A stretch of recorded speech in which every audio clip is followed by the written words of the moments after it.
Letitia James has gone completely nuts on TV. She has yet another lawsuit launched against Trump. She's lost her cool, calm poker face, and now she's just screaming, ranting. Welcome to Doug in Exile. A special shout out to the Quad Club out there. Thank you guys for watching. This is where the happy patriots are. We're a great community. I love hearing from you guys. In the comments below, let me know that you're there. We will often give you a heart or a like or a thank you back. Something very unpleasant to watch. Tish James going nuts. And you want me to sit in my seat and stand idly by and allow this craziness to happen?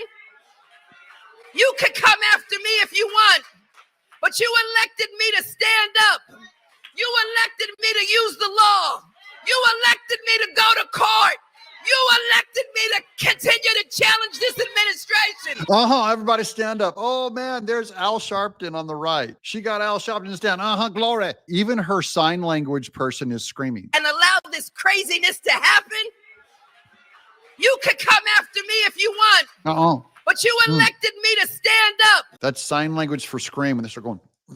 Me to use the law. You elected me to go to court.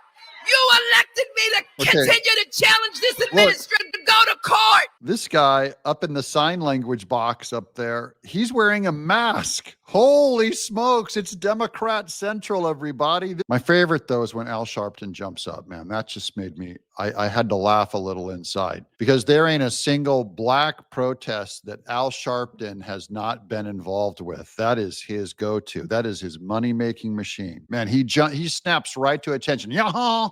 You elected me to continue to challenge this administration. You elected me to stand up for the least of God's children.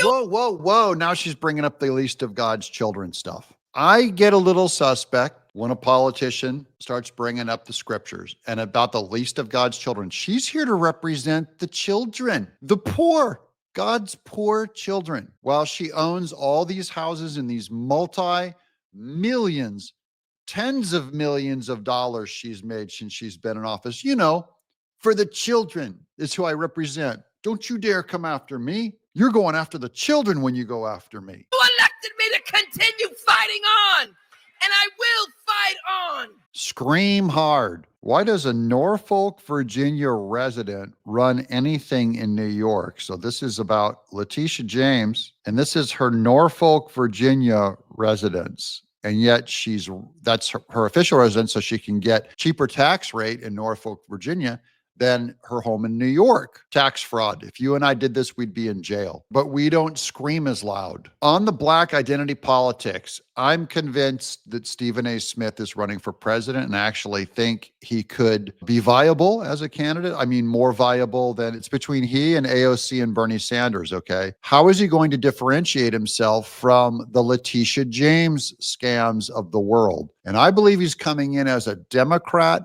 reformer who's not going to push the race card. He's admitting that those identity politics do not work. When I'm abhorring or lamenting the state of affairs within the Democratic Party, I'm basically talking about what they were focusing on. They may be doing things on the state and local level and may deserve an abundance of credit for it, but that's not the message that we were receiving. And you know why we weren't receiving that message? Because they didn't think they could sell it to us. They didn't think that that would be good enough. They wanted to make sure, oh, we're going to point to racism. We're going to guilt you into voting for us. We're not going to talk about the things that we're doing positively. We're going to talk about what the other side is doing negatively to engage in fear mongering to help you through fear factor go our way instead of theirs. This because if he runs for president, and this is true what he says, this would be a new kind of black candidate. This is not just another Barack Obama. Barack Obama, absolutely. If you wouldn't vote for Barack Obama, you were racist.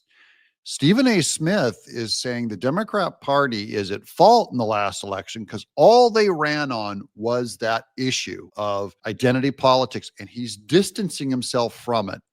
I don't know if he even has a Democrat Party if he abandons that policy, if he does not go out and go race, race, race, race, race, race. Now, Obama promised to be kind of this post-race president. He was very passive aggressive in his reverse racism that he showed. Stephen A. Smith, this could be a new form of populist Democrat that says, we're not doing the race thing anymore, guys. I'm on principle. That would actually be a legit threat to the Republican Party. And it didn't work this time. And to be quite honest with you, even though I might not like some of the things I'm seeing from the Trump administration thus far, the bottom line is I'm glad it didn't work, because I think for the longest time, Black Americans have played the role of suckers to the Democratic Party.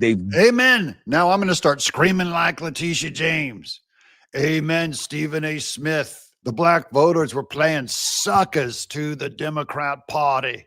I agree. I don't like seeing people be manipulated. I don't like seeing my audience being manipulated. I don't like seeing Black people being manipulated and played for suckers, as he said. We've said that for years. And if the Democrats ever embrace that and say the Democrats have been playing Blacks for suckers, and now we're going to get to work for the people instead, that's a very interesting turn, and it's necessary for the Democrat Party. I don't know if they can embrace it or not, but Stephen Smith might give them permission to embrace it. Suckers to the Democratic Party. They've guilted us into voting for them, making us feel as if we're going to be ostracized, creating division within our own communities or what have you to get our vote, instead of saying to us, hey, this is what we will do for you, and it will work better than what they're offering.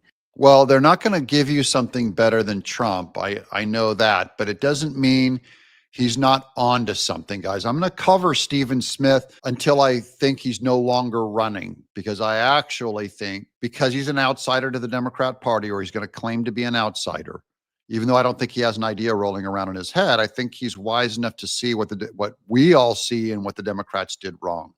Here he is further on his own show. Whether you're an elected politician or you're somebody that's going to have to do business with him. What now? Why is he talking like Letitia James right now? Why do you go into this, man? You're allowed to talk, going into the full Al Sharpton, Martin Luther King. You're going to have to recognize you're going to have to appease him to some degree. You're going to have to do that. I've been critical of him for years, but he was nice on News Nation. You know why? I said, good evening, Mr. President. Good to talk to you. Something as simple as that. Remember when he was... Do you guys want me? Will you watch me more if I talk like this and put the big pauses in between what I say? Long pause. They didn't say it right. That's what happened with Trump. Do you guys want me to talk like that? Big pauses and yell? Because I can yell. I actually like yelling. I don't get the performance here. But, maybe it's very presidential. Maybe Democrats will love that kind of anger. They want to get behind someone angry. He's running. I'm already starting. This is for 2028. I'm ahead of the gang, guys. He knows how to read his lines. He knows how to read writing in a way that Kamala Harris doesn't have. I mean, he knows how to pace himself and carry a speech. I think this guy's a top runner for the Democrat Party. What do you guys think in the chat below? Does Stephen A. Smith have a chance? I'm not talking about will he beat J.D. Vance. I'm saying, will he be the Democrat nominee? I'm Doug in Exile.